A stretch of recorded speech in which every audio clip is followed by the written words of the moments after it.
The courtroom smelled of polished wood, old books, and the faint metallic tang of anxiety. It was the kind of room where even whispers felt heavy, as though the walls themselves were listening. Emery Collins, a tiny 3-year-old, sat in her mother's lap, clutching a worn fox stuffed toy that had seen more nights of terror than most adults could imagine. Her mother, Linda, brushed back a strand of Emery's hair, but her hand shook despite the steadying motion. Today was supposed to be just another court session in what had been a long, harrowing case, but every nerve in Linda's body screamed that nothing about this day would be ordinary. The defendant, a man with a past steeped in suspicion, sat stoically at the defense table. He tapped his fingers in a nervous rhythm, glancing sideways at the deputies escorting Kilo, the police department's seasoned German shepherd, into the room. Kilo's glossy black fur shimmered under the harsh courtroom lights. The dog's amber eyes scanned every person in the room with a precision that could unsettle anyone. Emery, who had spent weeks around Kilo during previous investigative procedures, had shown no fear of the dog. In fact, she seemed to expect him to be here today, as though he were an ally sent from some unseen place of protection. A hush fell over the courtroom as Kilo entered, his paws clicking softly against the polished floor. Every adult seemed to instinctively step back. The prosecutor, a woman named Dana Reynolds, adjusted her glasses and leaned forward, her notes trembling slightly in her hand. This was the kind of case that drew attention not only for its criminal weight but for its emotional gravity. A missing child, recovered after hours, whose recollections had been fragmentary and inconsistent. And now, something about today promised to shift the case into territory no one expected. The judge, Harold Harrow, a man with decades of experience and a reputation for a stoic demeanor, watched as the tiny girl's gaze followed Kilo. He had presided over countless cases involving children, but something about Emery's presence, her calm in a room full of tension, unsettled him. She wasn't just sitting. She was observing, taking in everything with unnerving focus. He leaned forward slightly in his bench seat, adjusting his glasses, as if trying to convince himself that what he was seeing was normal. Deputies carefully led Kilo to the center of the courtroom. The dog's movements were precise, almost ceremonial. Emery, still perched on her mother's lap, didn't flinch. Instead, she leaned forward slightly, tilting her head, studying the dog with the intensity of someone who expected something to happen, something only she could make possible.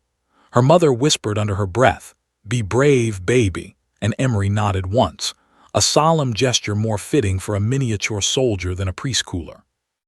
Dana Reynolds, the prosecutor, cleared her throat, the sound echoing in the tense space. "Ms. Collins," she said gently, "we'd like you to approach Kilo, please."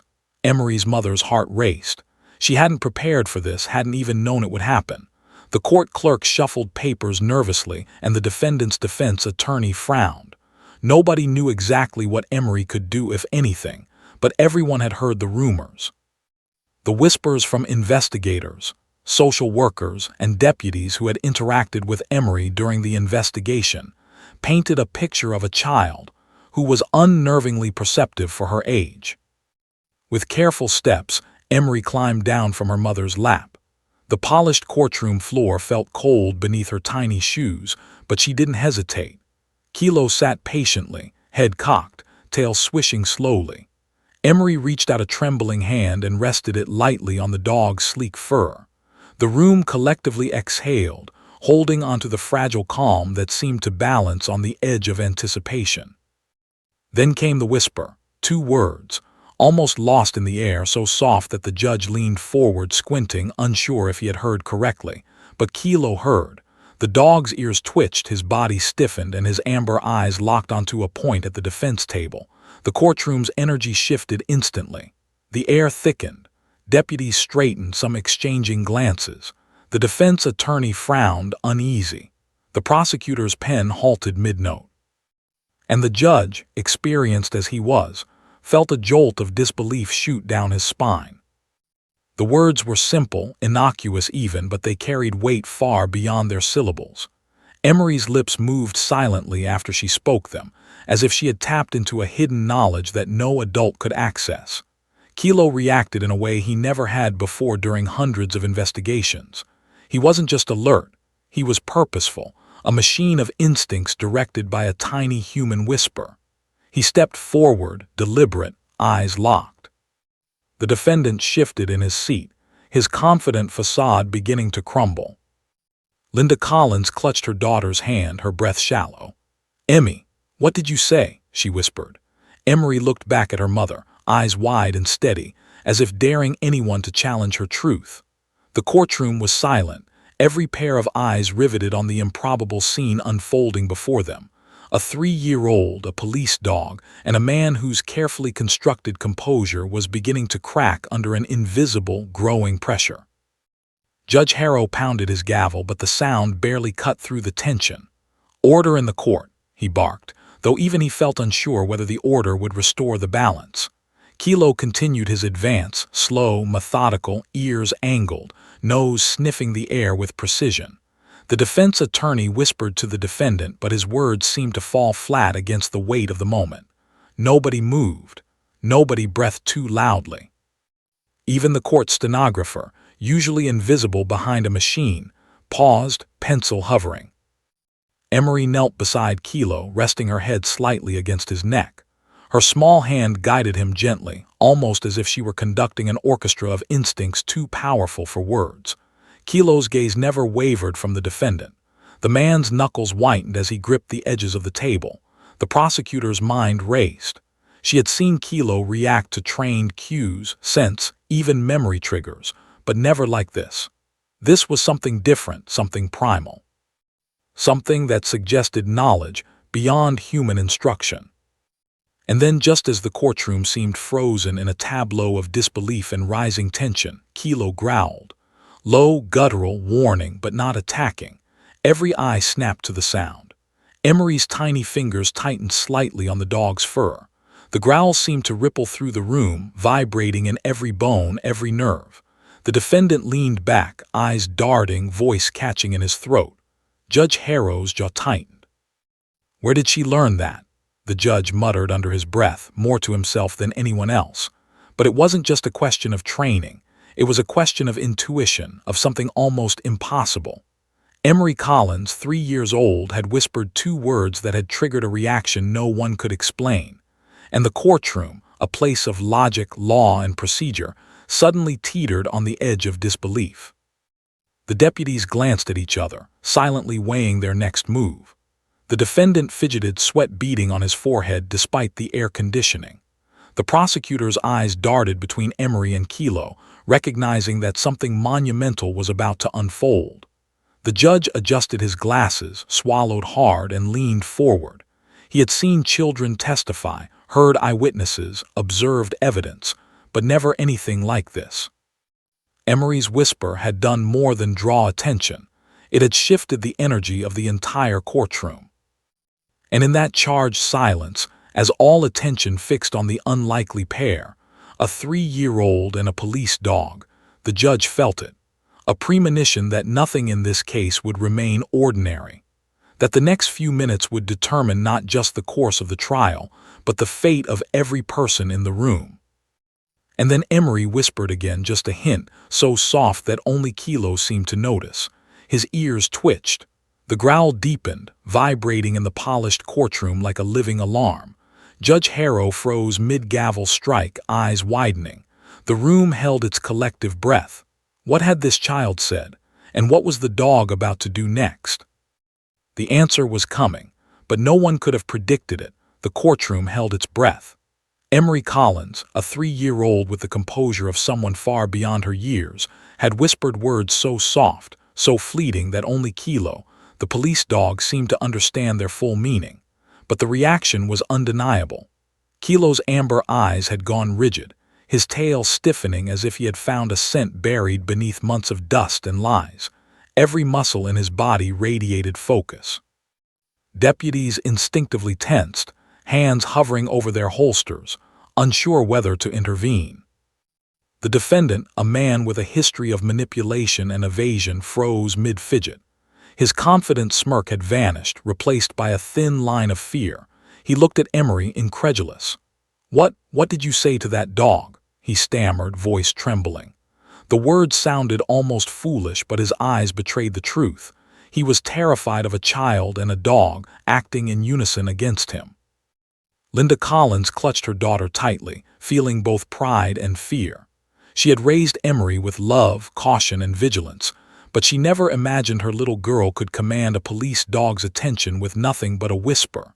Yet here they were, in the center of a courtroom packed with adults, each grappling with disbelief. Emery's tiny hand remained on Kilo's fur, a silent anchor, and the dog's attention never wavered.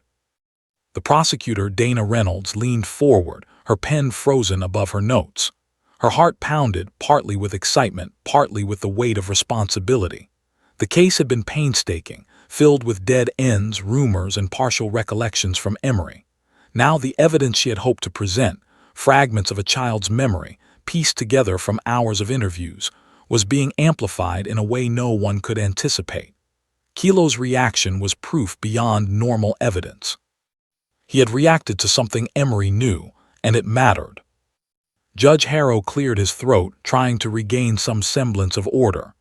"Ms. Collins," he said, voice steady but strained, "please explain to the court well, as best as you can, what you just whispered to Kilo." Emery tilted her head, her gaze unwavering, and whispered again. This time the words were clearer, though still soft. "He remembers." A collective shiver ran through the courtroom. The deputies exchanged worried glances. The defense attorney paled, mumbling something under his breath as he frantically tried to regain control. "Your Honor, I object. This is absurd." But Judge Harrow didn't respond immediately. He, too, felt a pulse of disbelief. Could a 3-year-old in a room full of adults truly trigger a response from a police dog that indicated memory, recognition, and truth? The courtroom seemed suspended in a fragile, electric silence. Kilo's body remained rigid. His ears pricked forward, nose twitching, eyes locked on the defendant. Slowly, deliberately, he advanced. Each step seemed to echo like a drumbeat, amplifying the tension. Deputies hovered nearby, ready to restrain the dog if necessary, but no one dared touch him. Emery's small hand remained lightly on Kilo's back, guiding him not with force but with instinctual authority. The room was silent except for the subtle click of Kilo's nails against the polished wood floor. The defendant shifted uncomfortably, trying to mask panic with a veneer of control. This is ridiculous," he muttered, but his voice cracked. Every eye in the courtroom tracked Kilo's slow approach. The dog's gaze never wavered, never blinked, never hesitated. And for the first time, the defendant's mask of composure shattered entirely. His breathing grew shallow, hands fidgeting, as if the courtroom's weight had suddenly become unbearable. Dana Reynolds leaned forward in her seat. She had seen Kilo respond to sense, trained cues, and subtle commands, but never like this. Never had a child, barely able to form complete sentences, prompted a dog to recognize a human suspect with such specificity. Kilo had been involved in the original investigation, running through crime scenes, sniffing for evidence, trained to locate hidden items or track fugitives. Yet Emery's whisper had acted as a key, unlocking a memory, an instinct, a truth that had eluded even the most meticulous investigators. Judge Harrow's gaze flicked between Emery and the defendant. He had spent decades presiding over cases involving children, witnesses, and law enforcement, but he had never seen a 3-year-old hold a courtroom, a police dog, and a suspect hostage in a single, impossible moment. His gavel hovered over the bench, forgotten. He felt the pulse of suspense, the weight of lives, both literal and metaphorical, hanging on what would happen next. Deputies in the front row exchanged silent nods, realizing that Kilo's behavior could no longer be interpreted as routine. He was exhibiting recognition, memory, and perhaps even protective instincts toward the child. One deputy whispered to another, "I've never seen him like this. Not ever." The other shook his head, jaw tight. Everyone present understood, even without words, this was not ordinary. Emery, unaware of the rippling tension, leaned slightly closer to Kilo. Her whispering continued, a delicate thread of sound that carried weight far beyond her years. The defendant's eyes widened as the dog suddenly stiffened, hackles raising, tail bristling. Kilo's growl was low and deliberate, reverberating through the courtroom. It was a sound that demanded attention, control, and respect, signaling that this was no ordinary child, no ordinary dog, and certainly no ordinary defendant. The defense attorney's face paled. "Your Honor, this is preposterous," he said, raising his voice in a desperate bid to assert reason. "You cannot allow a child and a dog to dictate proceedings." But Judge Harrow didn't respond immediately. Even he understood that procedural objections could not neutralize the weight of what had just occurred. Kilo's reaction, Emery's whisper, and the defendant's visible fear formed an undeniable triangulation of truth in a courtroom that thrived on evidence, testimony, and logic. Linda Collins' heart raced. She held her daughter's hand, feeling the tiny pulse of Emery's courage transmit through the fur of Kilo's coat. Her daughter was doing something extraordinary, something almost mystical in its precision. Every instinct in Linda's body screamed protectiveness, yet she could not stop watching.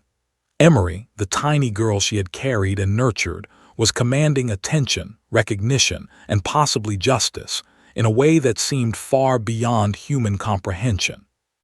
Kilo's growl deepened, a low vibration that seemed to shake the polished floorboards. Emery's whispered words continued, though faintly, barely audible to anyone except the dog. The defendant's breathing grew rapid, his hands twitching nervously. His confident posture had completely dissolved, leaving a man exposed to the truth in a way that terrified him. He glanced around the courtroom, searching for some anchor of reason, but found none. Everyone's eyes were fixed on Emery and Kilo, waiting for the next move, holding onto the impossible tension that hung in the air like smoke. The judge finally cleared his throat, his voice trembling slightly despite his efforts at control. "Deputies, ensure the courtroom remains secure," he said, "but allow the dog to follow his instincts, and Ms. Collins, please, if you can, continue." Emery's small hand rested firmly on Kilo's back. She whispered again, her tone calm, deliberate, almost as if speaking to a partner she had known for years. The words were inaudible to the courtroom at large, but Kilo's reaction spoke volumes.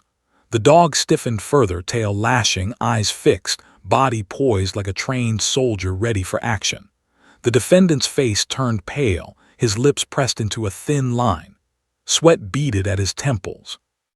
And then, just as all tension reached its peak, Kilo suddenly moved toward the defendant, not aggressively, not violently, but with unwavering focus, as though led by a force no one in the courtroom could see. Every step amplified the suspense, every inch a silent declaration that the truth was about to be revealed. The courtroom collectively held its breath. Emery's whisper had triggered something monumental, something irreversible. Judge Harrow leaned forward, gripping the bench with both hands. His seasoned eyes widened in disbelief. The courtroom had never felt so alive, so uncertain, so fragile, teetering on the edge of revelation. Emery, the tiny girl in seat 12F, had changed everything. And as Kilo's amber eyes locked on the defendant, growling low and steady, every adult in the room understood the same thing. What was about to happen could rewrite the entire course of the trial.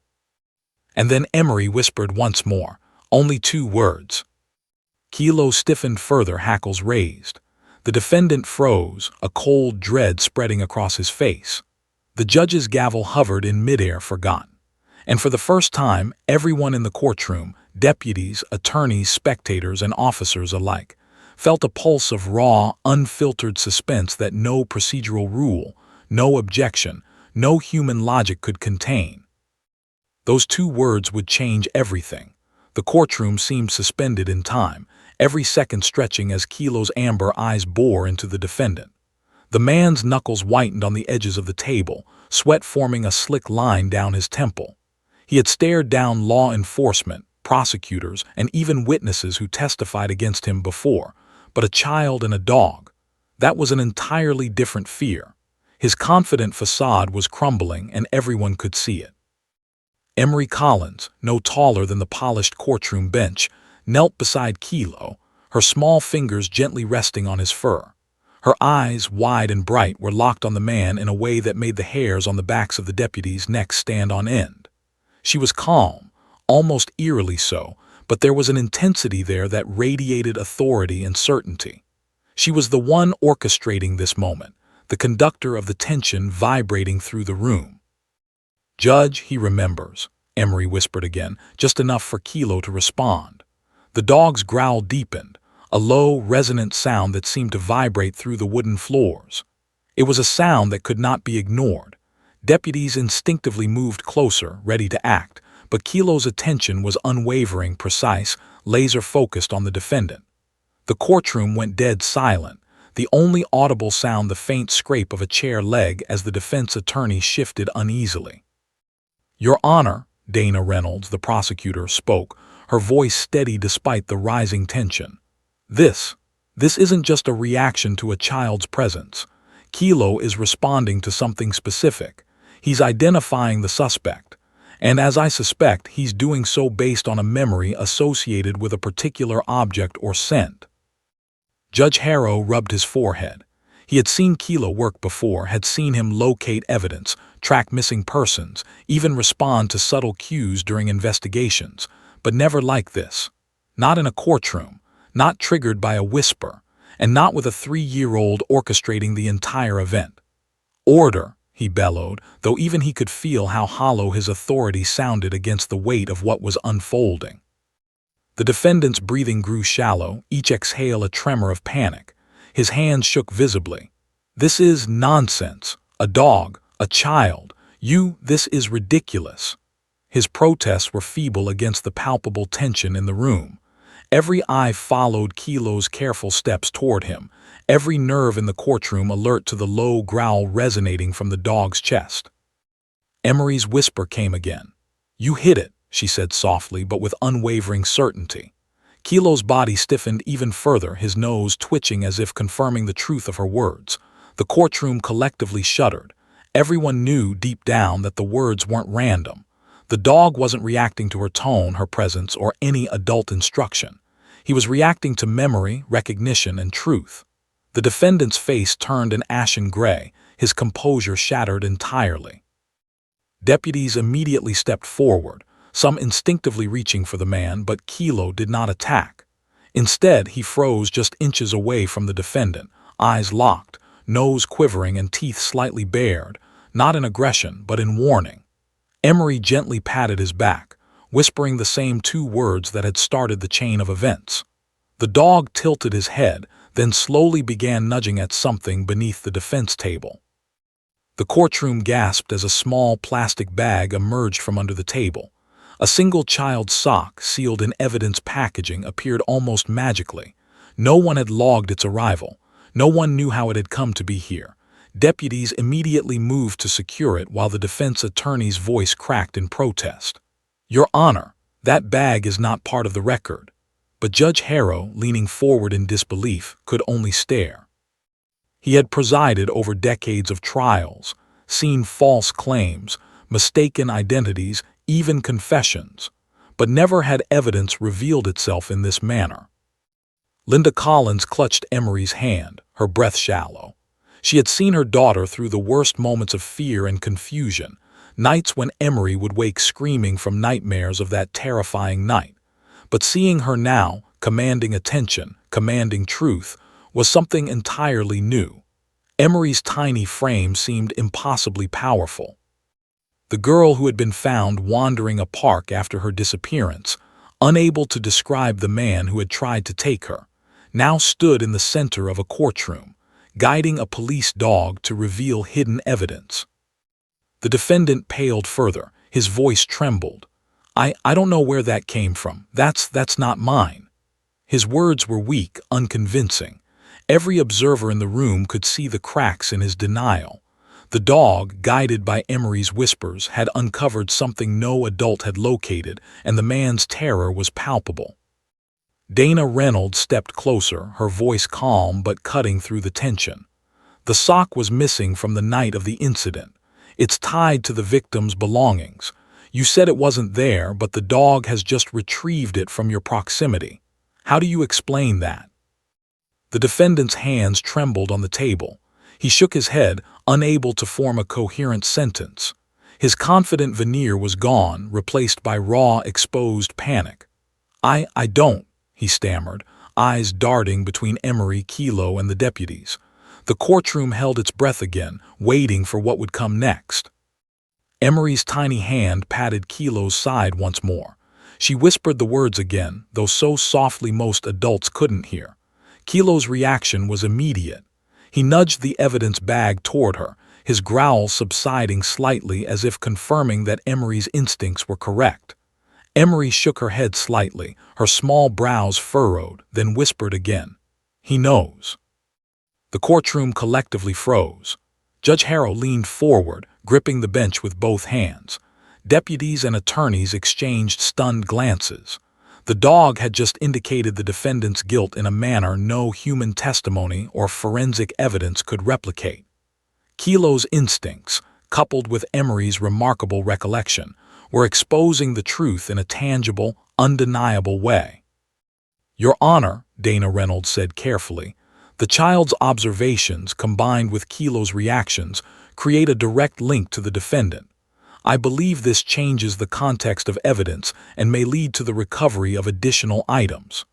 She glanced at Emery, her eyes softening. The child had done something extraordinary, something that no one expected to witness in a courtroom. The defendant's defense attorney shook his head, panic rising. "This is preposterous. You cannot allow a dog's reaction, guided by a toddler, to dictate proceedings." But even he knew the words rang hollow against the undeniable truth unfolding before everyone's eyes. Kilo's stance, the defendant's fear, Emery's calm certainty, they formed a chain of events that could not be explained away by procedural argument. Emery, still kneeling beside the dog, whispered again, her voice almost reverent.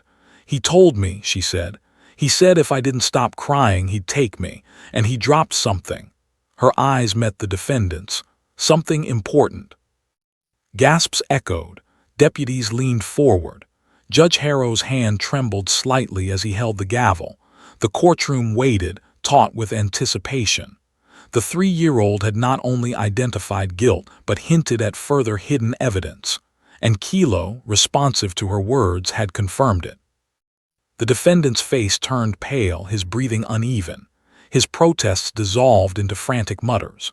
The room seemed suspended in a fragile balance, every heartbeat echoing in the polished wood, every rustle of a paper a drumbeat of suspense. Kilo remained poised, alert and unyielding. Emery's whispers, though barely audible to anyone else, guided the dog with precision. And in that moment, the courtroom understood that the next revelation could shatter everything the defendant had relied upon: lies, manipulation, and deception. Judge Harrow swallowed hard. He had seen children testify before, but never like this. Emery's actions were not just testimony, they were evidence in motion, paired with instinctive canine intelligence. The courtroom's energy was electric. Deputies adjusted positions, ready to act on any unexpected movement. And everyone waited for the next moment when Emery's words and Kilo's instincts would reveal what had remained hidden for far too long. The tension was unbearable. And then Emery whispered again, so faintly that only Kilo seemed to register it. The dog's ears twitched, body stiffened, and his growl deepened. The defendant froze, his face drained of color. Judge Harrow, for the first time in decades, felt the raw power of instinct and innocence merge in a single moment. And everyone knew, the next move, by the child, the dog, or the defendant, would change the course of the trial forever. The growl cut through the courtroom like a low, dark drumbeat, vibrating against the polished wood and the walls that had witnessed decades of trials. Everyone in the room froze, even the stenographer, whose pencil hovered mid-scribble. Kilo's body was rigid, tail straight, eyes fixed on the defendant with a level of intensity that left no doubt. He had found something. Deputies instinctively reached for the man, but Kilo did not move aggressively. Instead, he lowered his head and began nudging at the floor beneath the defense table, pawing delicately, as if uncovering a hidden secret the courtroom had been blind to. Emery Collins, 3 years old, knelt beside him. Her small hand rested firmly on his shoulder, steadying him as if she were guiding him through some invisible map of truth. She whispered again, words barely audible to anyone but Kilo. "Under here." The dog's ears twitched, his body vibrating with concentration. Deputies leaned in, tense and unsure, watching this improbable partnership of child and canine unravel the case in real time. "Your Honor," Dana Reynolds said carefully, her voice cutting through the stunned silence, "I believe Kilo has located an object tied to the original crime. It may be critical evidence that has eluded the investigation." Her eyes flicked to Emery. "Ms. Collins, do you understand what you are helping uncover?" Emery nodded solemnly, her brow furrowed. "I remember," she whispered. "He hid it." The defendant's hands trembled on the edge of the table. He opened his mouth, attempting to protest, but the words failed him. Every eye in the courtroom followed Kilo as he pawed more aggressively, revealing a small, crumpled plastic bag. Deputies carefully reached down and retrieved it, revealing a single child's sock, sealed in evidence packaging. Gasps rippled through the courtroom. That sock had never been logged in the case files, never recorded in the chain of custody. The defense attorney leapt to his feet, pale and panicked. "Your Honor, that bag is not part of the official record. You cannot, this is—" He stopped mid-sentence, choking on his words as the courtroom watched the defendant's color drain. Sweat formed slick streaks along his temples. The mask of control he had worn for months in pretrial hearings had completely fallen away. The sock, innocuous to anyone else, had become a symbol of undeniable guilt. Linda Collins clutched her daughter's hand, trembling with pride and fear. She had watched Emery endure months of therapy, interviews, and investigators' questions. She had seen her daughter's terror, her confusion, her resilience, but never had she witnessed the power of her child's instincts and memory, guiding a police dog to uncover hidden evidence. The tiny girl, barely 3 years old, had become the axis around which the courtroom's tension now rotated. Kilo's growl deepened, low and resonant, reverberating through the room. Emery whispered again, her voice a thread of certainty. "He hid it in the car," she said. Her tiny fingers pointed toward the defendant. The dog's tail stiffened further, ears pricked forward, muscles taut with purpose. Deputies exchanged glances, realizing they were about to witness a revelation far beyond standard courtroom procedure. Judge Harrow's hand trembled slightly as he gripped the bench. "Deputies," he said, voice firm but shaken, "secure the courtroom and allow the dog to proceed under supervision." His gavel hovered in midair, forgot. The courtroom buzzed with anticipation, a mixture of disbelief and suspense that made every breath feel weighted. The defendant's eyes darted nervously around the room, searching for a lifeline that didn't exist. He had been exposed, cornered by the improbable alliance of child and dog. Kilo moved with deliberate precision toward the defendant, nose twitching, tail stiff, body radiating confidence and instinctive authority. Emery leaned slightly closer, whispering encouragement and direction. "He left it," she said softly, "but he can't hide it anymore." The dog's movements became sharper, more focused as he sniffed the floor, then the defendant's clothing. Deputies followed closely, ready to restrain if necessary, but the scene unfolded almost as if in slow motion.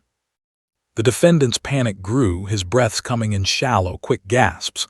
I don't know what you're talking about," he stammered, but his voice lacked conviction. Kilo stopped just inches from him, pawing at the edge of the table again, then backing slightly, growling. Emery's tiny hand tapped his shoulder. "Look under the table," she whispered. The growl intensified, more insistent. The courtroom seemed to lean forward collectively, waiting, suspended in disbelief. A deputy cautiously reached under the table and retrieved another plastic bag.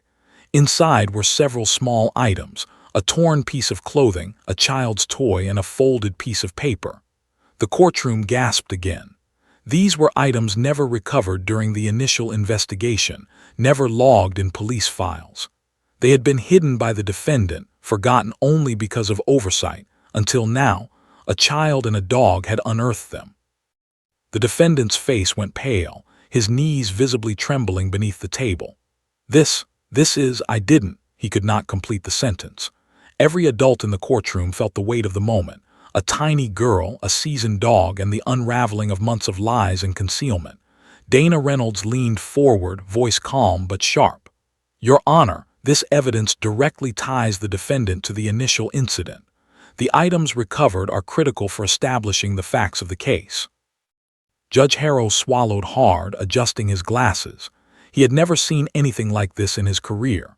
Children testify, witnesses present evidence, dogs assist in investigations, but never had a 3-year-old commanded a courtroom, guided a police dog, and produced physical evidence that had eluded professionals.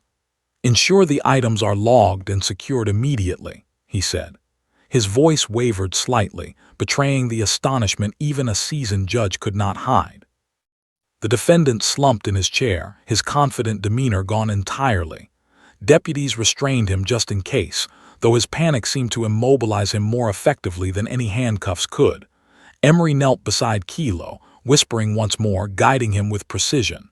He forgot one more thing, she said softly. Kilo's ears perked, his stance alert. The courtroom waited, collective tension rising like a storm ready to break. Linda Collins wrapped her arms protectively around her daughter, heart racing. Emmy, she whispered. Emery looked up, eyes steady, and gave a slight nod. The girl had seen, remembered, and understood far more than anyone expected. Kilo nudged toward the defendant again, pawing at his coat. The deputy reached and found a small envelope hidden in the inner lining, inside, a key and a folded note. The courtroom gasped once more. The key matched a storage unit never previously located. The defendant's panic escalated into full-blown fear. His voice shook as he sputtered. I didn't, but words failed him entirely. Judge Harrow removed his glasses, stunned, leaning heavily on the bench. This child, barely 3, had effectively exposed a secret that had eluded professionals for months. Kilo, obedient and precise, had verified the revelation in real time. Every adult in the room understood that this was beyond ordinary legal procedure. It was a near miracle of memory, instinct, and courage. And as the deputies moved to secure the envelope and key, Emery whispered her final words for the moment. He can't hide anymore. The courtroom froze. Even the judge's gavel hovered midair, forgotten in the gravity of the moment. Every person present felt the weight of the 3-year-old's words, the dog's instincts, and the unraveling of a man's lies. The evidence, physical and undeniable, had been revealed through the improbable collaboration of innocence and instinct. The room waited. The next move by Emery, Kilo, or the defendant would determine the fate of the case. The courtroom had transformed from a place of law and procedure into a theater of disbelief and tension. Deputies gathered the recovered items with meticulous care, yet every hand trembled slightly, not from negligence but from awe.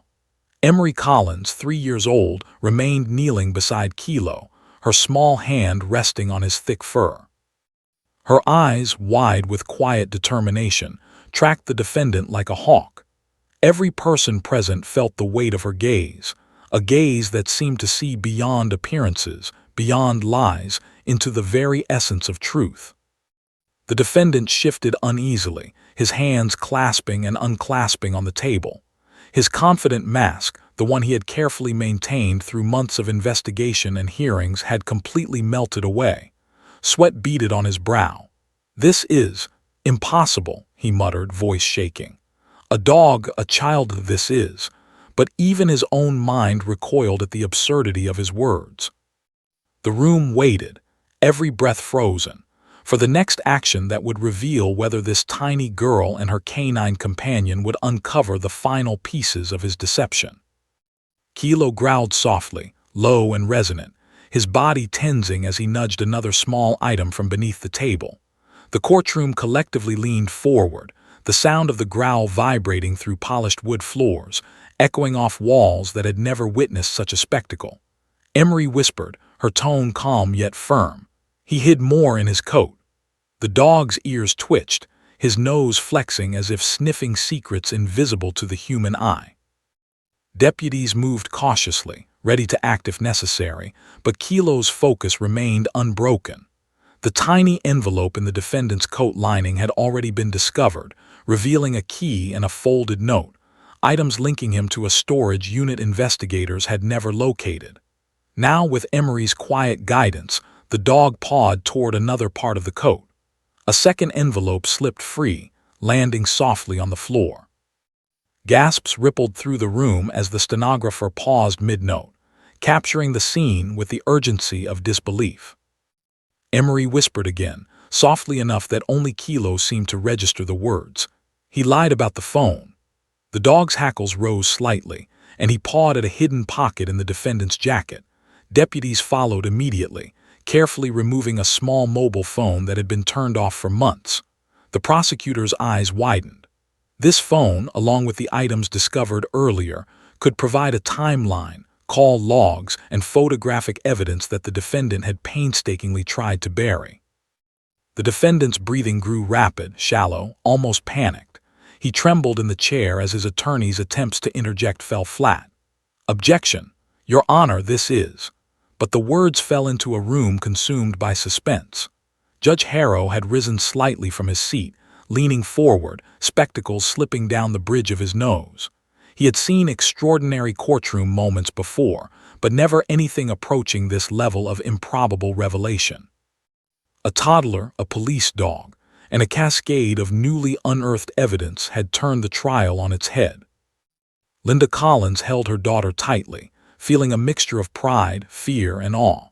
She had watched Emery endure therapy, questioning, and interviews with patience and courage beyond her years. But now, her tiny daughter was actively participating in the unraveling of her own trauma, guiding the dog to retrieve evidence the adults could not locate. Each whispered instruction from Emery, each precise movement of Kilo, was a display of instinctive intelligence that defied comprehension. The courtroom buzzed with tension. The press photographers held back at the gallery rail, craned their cameras to capture the impossible. Spectators leaned forward in their seats, gripping their programs, hearts pounding. The defendant's pale, trembling face betrayed more than any words could convey. He had relied on secrecy, manipulation, and the assumption that no child could recall or understand details of that night. He had been wrong. Emery's tiny hand rested on Kilo's back again. She whispered softly, her words carrying clarity and authority. "He can't hide it anymore." The dog's ears twitched in response, his growl sharpening slightly. Deputies reached toward the defendant, removing his coat to fully inspect it. Hidden within the lining, they found a folded note with scrawled handwriting. It contained a short confession, references to a location, instructions and admissions of deception, items that had never been discovered during previous searches. Dana Reynolds, the prosecutor, leaned forward, her face a mixture of triumph and disbelief. She had built her case around fragments of testimony, incomplete recollections, and circumstantial evidence. Now, a toddler and a police dog were delivering the pieces of the puzzle she had long suspected existed. She glanced at Emery, whose eyes remained steady, unwavering, almost luminous in their clarity. Kilo sat beside her, protective, vigilant, an unspoken partnership between human and animal unfolding in real time. The defendant's voice shook as he tried to protest. I didn't put that there." His protests were feeble, the weight of discovery pressing on him like iron chains. Every adult in the courtroom could see the truth etched across his face. Lies once carefully constructed had crumbled. Sweat slicked his temples. His hands trembled as he gripped the edge of the table. The once confident man looked smaller, fragile, and utterly exposed. Judge Harrow's gavel hovered in midair. He cleared his throat, trying to regain control over proceedings. "Deputies, secure the items immediately," he ordered, though his voice carried a tone of awe. And the defendant remained seated. Even he struggled to maintain the balance between legal procedure and the extraordinary events unfolding before him. Emery whispered once more, her voice quiet but resolute. "He told me in the car." Kilo responded instantly, ears stiff, body tense, tail lashing slightly. The courtroom leaned forward in collective anticipation. The 3-year-old had recalled something critical, something adults had been unable to obtain despite exhaustive investigation. The dog's instincts, finely tuned, validated her memory in a way that no court document or testimony could replicate. The deputies retrieved the final envelope, containing items directly linking the defendant to the events Emery had endured.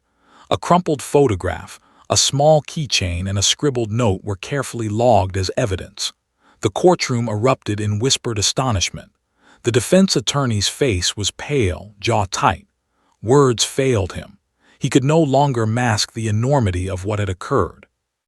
Linda Collins clutched Emery to her chest. Tears streamed down her face, a mixture of relief and pride.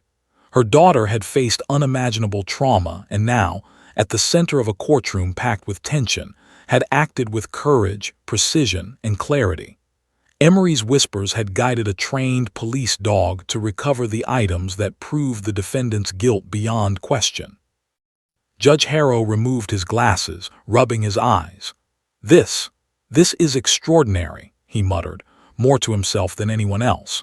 The courtroom had witnessed something that defied ordinary explanation. The intelligence of a child, the instincts of a dog, and the exposure of a man's deception had combined to create an event that no legal precedent could easily contain. The defendant slumped in his chair, pale and trembling. Every ounce of his composure had evaporated. Emery, still kneeling beside Kilo, whispered softly, "He won't get away now." Kilo's growl softened, his posture protective but relaxed, as if confirming the child's declaration. Every adult in the courtroom understood that the balance of power had shifted completely. The room remained tense, every eye fixed on the tiny girl and her canine companion. The defendant could not speak. The defense attorney could not reason. The press, the spectators, the deputies, all watched in disbelief. Emery had uncovered, validated, and revealed the critical evidence needed to move the case forward. And yet, the courtroom hung in a fragile, suspenseful pause, waiting for the next revelation, the moment that would finally seal the fate of the man who had tried to hide the truth. And then Emery whispered one final phrase for the moment, quiet, deliberate, commanding. "The storage." The courtroom froze. Every adult, every deputy, every attorney, and even Judge Harrow's eyes widened. Kilo stiffened instantly, ears pricked, tail taut. The 3-year-old had guided him to the next step. The defendant's panic escalated visibly, his lips quivering. The next discovery, what lay at the storage unit, would finally reveal everything. Every person in the courtroom waited, breaths shallow, hearts pounding, knowing that the unfolding truth was about to reach a climax that would leave no question of guilt or innocence. The courtroom's tension thickened like storm clouds. Emery Collins, 3 years old, knelt beside Kilo, her small fingers resting on the dog's broad shoulder. Her voice, barely above a whisper, had just uttered the word that sent a jolt of urgency through the entire room. The storage. Judge Harrow's gavel hovered midair.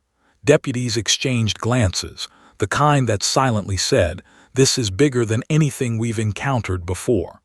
The defendant's panic spiked visibly. His knuckles whitened, beads of sweat rolling down his temples, lips pressed into a thin, tight line. Every instinct in his body screamed that he had no control over what was about to unfold. Dana Reynolds, the prosecutor, leaned forward, her pen frozen over her notes. She had anticipated breakthroughs before, but none like this. Emery, a toddler with wide, innocent eyes, had led a trained police dog to recover physical evidence and now was guiding them toward the next critical discovery. "Judge," she said carefully, "we need to act immediately. Kilo's instincts are pointing to a location. He's confident the storage unit contains more evidence." Judge Harrow cleared his throat, still trying to reconcile logic with what he was witnessing. "Deputies," he said, voice steady but tinged with disbelief, "secure the defendant for transport, and take Kilo with Ms. Collins. Proceed with caution." The defendant's attorney sputtered, his face pale. "Your Honor, you cannot. This is highly irregular. A child is this is." But his objections were drowned out by the charged energy in the room. No legal argument could override the weight of instinct and memory now dictating proceedings. Kilo's gaze locked on the defendant, unwavering. Deputies moved to restrain the man, but his panic seemed more immobilizing than any handcuffs could be. Emery climbed into the back of the police SUV with her mother, clutching Kilo's thick fur. Her small frame trembled slightly, though not from fear. This was the first time she would leave the courtroom since the trial began. She had endured months of interviews, therapy sessions, and questioning by investigators. But now she was stepping into action, facing the physical sight of her trauma with poise far beyond her years. The SUV rumbled through the city streets, deputies following closely behind, lights flashing, sirens silent but tension palpable. Emery whispered directions to Kilo as the vehicle moved, tiny fingers tapping his shoulder for guidance. The dog's ears twitched, nose lifting slightly as he oriented himself toward the location she had indicated. A nondescript storage facility on the edge of town, rows of identical metal doors that held secrets hidden for months. Linda Collins glanced at her daughter, heart pounding. "Emmy, are you sure?" she whispered, voice trembling. Emery nodded solemnly, eyes unwavering. "He can't hide anymore," she said softly, as if confirming a truth only she and Kilo could sense. The mother's breath caught. Her daughter, so small, was guiding law enforcement to justice, justice that might otherwise have remained buried. The SUV pulled up outside the storage unit, a single row of metal doors, each indistinguishable from the next. Deputies jumped out, securing the perimeter. Emery knelt beside Kilo, whispering instructions. The dog's body stiffened, nose twitching as he led them to a unit at the far end. The door number was worn, almost faded, yet Kilo's instincts told him this was the place. Emery's small hand patted his side gently, affirming the choice. "Open it," she whispered. The deputies hesitated for a heartbeat, stunned by the command's audacity, but the weight of Kilo's focus left no room for doubt.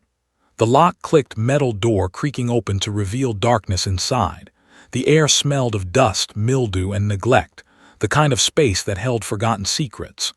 Kilo stepped in, paws clicking against the concrete floor, nose sweeping rapidly as he followed Emery's guidance. Inside, the storage unit was small but packed with items stacked haphazardly, boxes, crates, and plastic bins. Emery pointed toward a large, unassuming cardboard box near the back. "There," she whispered. Kilo's body tensed, growl low and resonant. Deputies moved closer, flashlights cutting through the shadows. The box, sealed with duct tape, had clearly been handled carefully, yet overlooked in previous searches. The room seemed to hold its breath. Emery knelt beside Kilo, tiny hand on his shoulder. She whispered again, soft but clear. He dropped the proof. Kilo barked once, sharp, precise, a signal that confirmed Emery's instincts were correct. Deputies approached cautiously, prying the box open. Inside lay photographs, documents, and a small toy that had once belonged to Emery. Her chest tightened. The memories were raw, but the evidence was undeniable. The photographs revealed the defendant's presence at locations he had denied, images he could not explain. Documents detailed transactions, movements, and instructions that aligned perfectly with Emery's testimony. The toy, small and worn, was one she had described months ago, lost during the incident that had changed her life. The pieces fit together like a puzzle, illuminated by the improbable teamwork of a child and a dog. The defendant's panic escalated into visible terror. "No, that's not." His voice cracked, trembling, words evaporating into the tense air. Deputies secured him, but his fear was palpable, raw, unfiltered. Judge Harrow's voice rang in their minds, echoing the courtroom's disbelief. Extraordinary, unprecedented. Emery, small and resolute, whispered again to Kilo. He thought it was hidden forever. The dog's growl shifted into a low, satisfied rumble, tail brushing against her hand.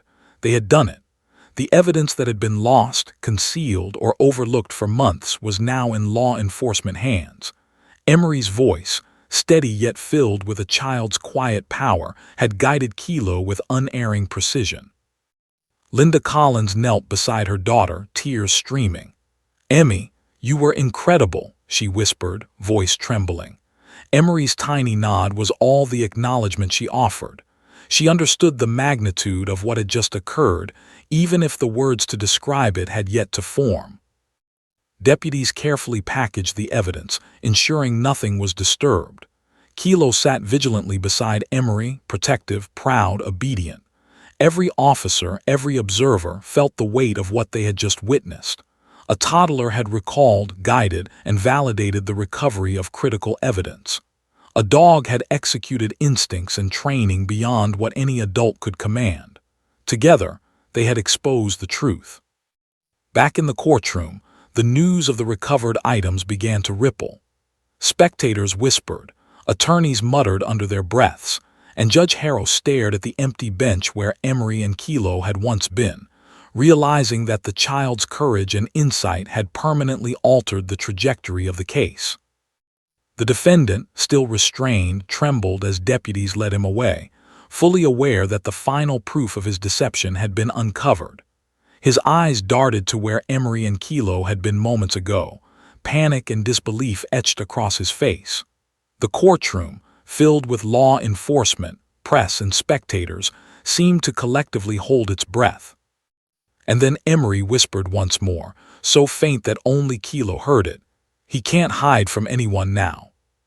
Kilo's ears pricked, his tail flicked, and his stance remained protective. The message was clear. The truth had been revealed. But even as the deputies began to transport the defendant back to court, a sense of suspense lingered. There was one final piece, one final confrontation that would determine whether justice, long delayed, would finally be absolute. The SUV doors closed, engines idling. Emery sat beside Kilo, small hand resting on his shoulder. Her eyes, wide and unflinching, held a quiet certainty that no adult could match. Justice was in motion. The defendant's secrets had been exposed, but the climax of this trial, the confrontation that would seal his fate, was still to come. The courtroom, the city, the very air itself seemed to wait, holding its collective breath for the moment when truth, courage, and instinct would converge for the final reckoning. The courtroom had transformed into a stage for a drama that no adult had scripted. Emery Collins, small but unyielding, returned with Kilo, her tiny hand resting on the dog's broad back. Every eye followed her, spectators leaning forward in their seats, reporters ready to capture every moment. The defendant, pale and trembling, was escorted in, restrained by deputies, eyes darting nervously toward the child who had, in months of interviews, therapy, and observation, unraveled his carefully constructed lies.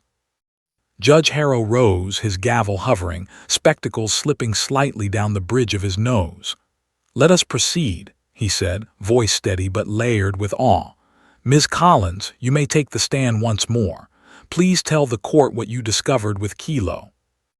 Emery climbed the witness stand, her small frame almost swallowed by the microphone. Kilo sat obediently beside her, alert, protective, a silent guardian of truth. Emery's voice, tiny yet unwavering, carried across the courtroom. "He tried to hide everything," she said softly, "but I remember, and Kilo helped me find it." The defendant's hands trembled on the table, jaw tight, eyes wild. His attorney opened his mouth, but no words emerged. The truth, unfolding in real time, had rendered him speechless. Every adult in the room felt the weight of the moment. A 3-year-old child and a dog had exposed what months of investigation could not. Dana Reynolds, the prosecutor, stepped forward, voice calm but sharp. "Your Honor, the child's testimony, supported by the dog's reactions and the evidence retrieved from the storage unit, provides a clear timeline, confirms location details, and directly implicates the defendant." She paused, letting the words resonate. "It is extraordinary, but it is also undeniable." The defendant's breathing grew shallow, panicked. This is impossible," he muttered, voice cracking. "A child, a dog, you can't." But the courtroom's energy was electric, waiting, charged with tension. No argument, no objection could undo what had been revealed.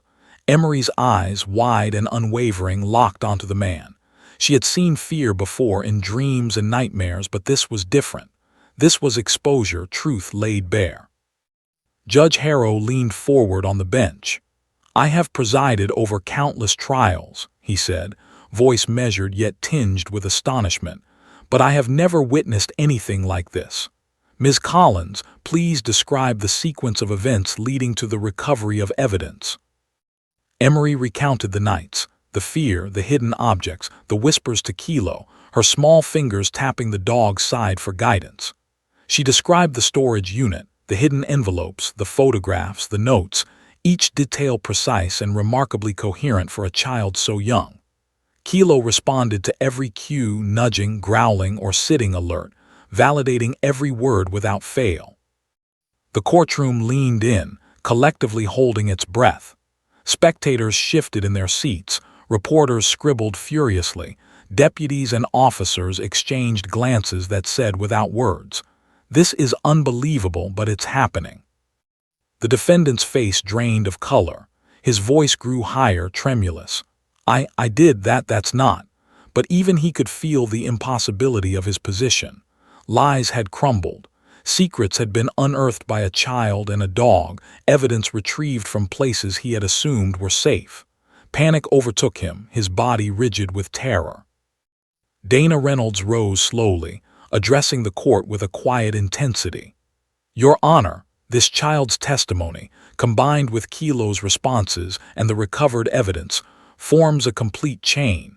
It confirms the defendant's actions beyond doubt, including the concealment of key evidence that links him directly to the crime." Judge Harrow's gavel hovered above the bench.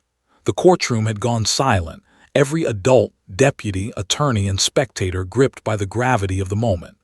Emery's tiny hand rested on Kilo's back. Her whispers, soft, precise, unyielding, had guided the investigation and revealed truth. Every movement of the dog validated her memory, instinct, and courage. The defendant slumped slightly, the veneer of control shattered entirely. Sweat slicked his temples, his hands trembled on the table. "This isn't real," he muttered, voice breaking. But every eye in the courtroom saw the truth etched across his face. Lies, manipulation, and deception had crumbled. He was cornered, exposed, powerless in the face of innocence and instinct. Emery's voice rose slightly, calm but commanding. "He can't hide anymore," she said. Kilo growled softly, tail stiff, eyes locked on the man. Deputies adjusted their grip, yet the dog remained obedient, guided entirely by the child's small hand. The courtroom watched in stunned silence, aware that they were witnessing something unprecedented. Justice unfolding through courage and instinct rather than procedure alone. Judge Harrow adjusted his glasses. "Deputies, maintain control but allow the evidence to be presented. Ms. Collins, you may continue." Emery recounted the final sequence, how Kilo had located the critical items in the storage unit, guided by her memory, whispers, and intuition. Every detail was confirmed by physical evidence, photographs, notes, and the small, personal items hidden by the defendant. The defendant's attorney tried to intervene, voice trembling. "Objection, Your Honor, you cannot rely on," words faltered as the courtroom collectively held its breath. The evidence was undeniable, retrieved under supervision, validated by a trained dog, and connected through a child's memory. No argument could outweigh this extraordinary chain of proof. Linda Collins pressed a hand to her chest, eyes brimming with tears. Her daughter had endured months of trauma, nightmares, and interviews. Now she had orchestrated, with a police dog, the unearthing of evidence that law enforcement had missed. Every adult in the courtroom felt the weight of courage, memory, and instinct converging in a 3-year-old child. Kilo's growl deepened, low and resonant. Emery leaned closer, whispering softly, "The final piece." The dog stiffened, tail rigid, nose twitching. Deputies approached carefully, watching the interaction. Emery had guided them to the exact spot where the last critical piece of evidence lay hidden. The defendant's panic became palpable.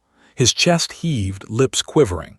Every second felt suspended, electric with suspense. A deputy carefully retrieved the final envelope, containing documents, photographs, and a small recording device. The device contained admissions, instructions, and a timeline of events directly implicating the defendant. The courtroom gasped. The combination of Emery's recollection, Kilo's instincts, and the recovered items formed a complete, irrefutable narrative. The defendant slumped, exhausted, defeated, unable to protest further. Judge Harrow adjusted his glasses, voice steady but awed. "This is unprecedented. The evidence, combined with the testimony and validation from law enforcement, confirms the defendant's actions. I have never witnessed such a convergence of memory, instinct, and courage." Emery, small and resolute, whispered once more, tiny voice clear, "Justice is here." Kilo sat alert, protective, a silent partner in truth. Deputies nodded, aware that what they had witnessed went beyond procedure. It was extraordinary, cinematic, and real. The courtroom held its breath. Every adult, every officer, every spectator understood that the defendant had been cornered not just by law, but by the bravery and instinct of a child and her dog. The final confrontation, the moment when the verdict would be clear, was imminent, and all eyes turned toward the judge, the child, and the man who could no longer hide from the truth. The courtroom felt electric, the air thick with anticipation. Every eye was on Emery Collins, perched on the witness stand beside Kilo, who sat alert and unwavering, his amber eyes fixed on the defendant. The man, pale and trembling, sat slumped at the defense table, a shell of the confident figure he had once been. His lips quivered as he stared at the tiny child whose courage had dismantled months of deceit. Judge Harrow adjusted his glasses, taking a deep breath. "We are at a critical juncture in this trial," he began, voice steady but heavy with the weight of what had unfolded. "Ms. Collins, your testimony, combined with the evidence recovered and validated by Officer Kilo, has brought clarity to facts that were previously obscured. You may summarize what you've discovered for the court." Emery, small yet resolute, spoke slowly, deliberately, her words carrying the weight of a child who had seen darkness and yet held the light of truth. "He tried to hide everything," she said. "The things he left behind, the sock, the notes, the photos, and the storage unit, Kilo helped me find them. He can't hide anymore." The courtroom collectively shivered at the simplicity and gravity of her statement. Dana Reynolds rose, her voice cutting through the charged silence. "Your Honor, the child's testimony aligns perfectly with the recovered evidence. The timeline, the locations, the items, everything confirms the defendant's involvement in actions he attempted to conceal." She paused, letting the words resonate. "This is not conjecture. This is proof."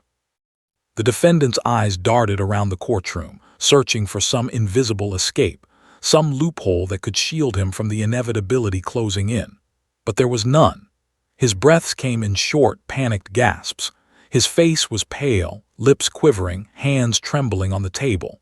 He had relied on deception, secrecy, and the assumption that no child could remember or comprehend the events of that night. He had been catastrophically wrong.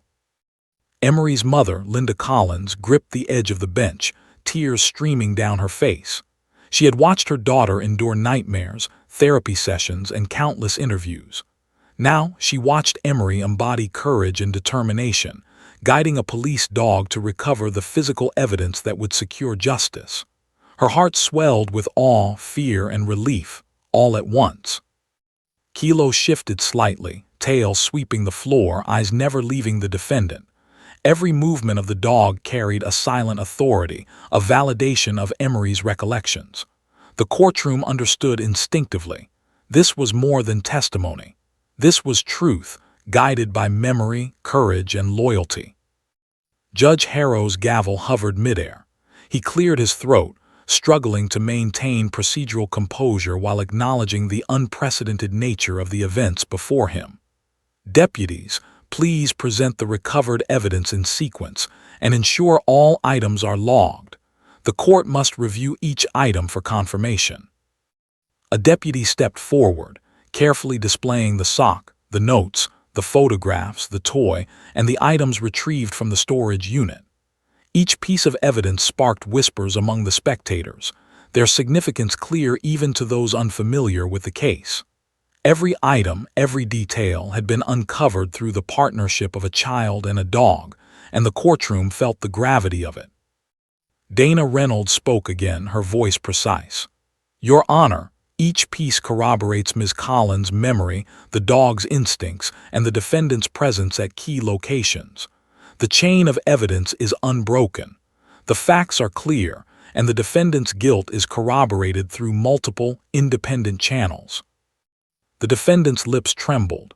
No, this isn't real. A child, a dog, this is impossible. His voice cracked, desperate. He slumped in his chair, staring at Emery with a mixture of fear, disbelief, and the realization that every lie he had constructed had been unraveled.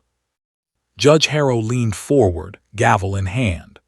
Mister, you have heard the testimony, witnessed the recovery of evidence, and observed the direct validation of that evidence through both trained law enforcement and eyewitness recollection.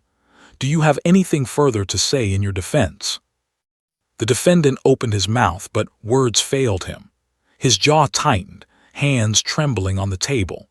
The courtroom waited, collective breaths held, knowing that no argument could undo what had been revealed.